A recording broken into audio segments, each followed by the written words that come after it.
Good morning. কেমন আছো বলো সকলে? আশা করি খুব ভালো আছো। আর সকাল সকাল আজকের মিনি ব্লগটি স্টার্ট করে দিলাম। আর প্রথমেই তোমাদেরকে ঠাকুর ঘরটা থেকে স্টার্ট করলাম, কারণ তোমরা বুঝেই গেছো নিশ্চয়ই আজকে বাড়িতে পুজো রয়েছে। কি কেন কি পুরো ব্যাপারটা তো আমাদেরকে একটু পরে বলছি। তো চলো প্রথমে কি করছি সেটা বলে ফেলি। তোমরা তো দেখতেই পাচ্ছ এখানে আমি খড়ি মাটি ভিজাচ্ছিলাম। তো খড়ি মাটিটা একটু ভিজতে দিয়ে আমি চলে গেছিলাম জল ভরতে, আর তুড়ি মেরে জল ভরে নিলাম।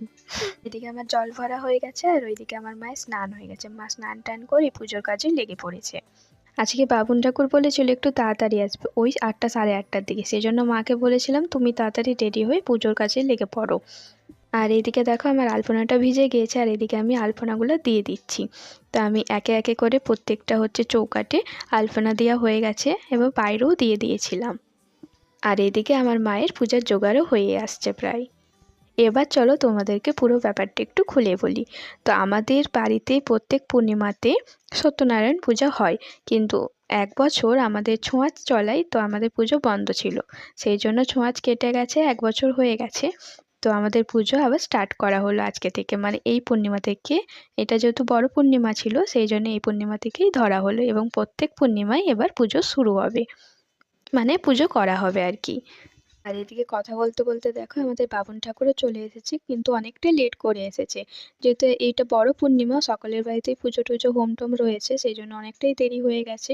তো বাবুন ঠাকুর চলে আসার পর আমার মা বসে পড়েছে পুজোয়, আমি আর বোন একটু দূরে বসেছিলাম।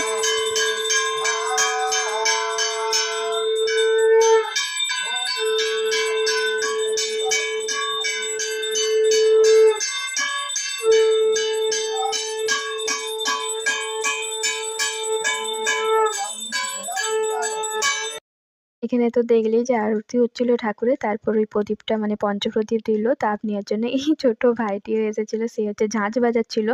তো সে তাপ নিচ্ছিল, তাকে আমি একটু তাপ দিয়ে দিলাম, নিজেও নিয়ে নিলাম। তারপর পুজোর পর বাবুন ঠাকুর চলে গেল, আর ওইদিকে আমি রান্নাটা বসিয়ে দিয়েছিলাম, ভাত ডালটা। তারপর এদিকে রান্নাটা স্টার্ট করে দিয়েছিলাম। আজকে নিরামিষ, বেশি কিছু না, ওই ভাত ডাল আলু ভাজা আর বাঁধাকপির তরকারি করেছিলাম। তরকারিটা বসিয়েছি, আর ওইদিকে দেখো আবার হরি মন্দিরে পূজা হবে, মানে কীর্তন হবে, সেই জন্য সকলে চলে এসেছে। সেই জন্য আমি আবার বাইরে গেলাম সব কিছু দেখার জন্য।